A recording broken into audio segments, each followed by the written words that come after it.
Kenapa sih ospek di Indonesia itu identik sama perpeloncoan dan senioritas? Emang benar ospek di Indonesia identik sama bullying dan kekerasan. Salah satu alasan yang sering kita dengar selama masa ospek adalah kegiatan itu diadakan buat memperkuat mental junior. Katanya hal ini dilakuin supaya junior punya mental tangguh selepas keluar dari sekolah. Karena kuliah mengharuskan mahasiswa untuk lebih mandiri mengatasi segala urusan pendidikan dirinya. Ospek ngajarin anak buat bangun pagi, nyari-nyari hal yang susah dicari, dan mempertanggungjawabkan segala kesalahannya.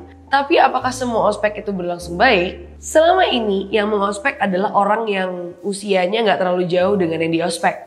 Hal ini jadi pertanyaan besar. Apakah orang yang mengospek mampu bersikap objektif dan sabar dalam menghadapi permasalahan ospek? Karena mau gimana pun hal ini bisa diragukan. Ada satu penelitian psikologi yang cukup terkenal. Penelitian ini dilakukan di dalam penjara. Subjek penelitian dibagi menjadi dua. Yang satu menjadi sipir dan yang satu lagi menjadi penjahat.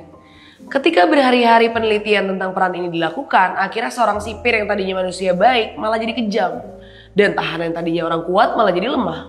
Bagaimana peran dan posisi seseorang di lingkungannya itu akan ngebuat orang tersebut jadi ngikutin perannya. Kalau di dalam ospek, seorang senior berperan sebagai orang yang berkuasa dan harus kejam, jadinya kecenderungan dia melakukan bullying akan jadi besar, walaupun mungkin sebenarnya dia baik.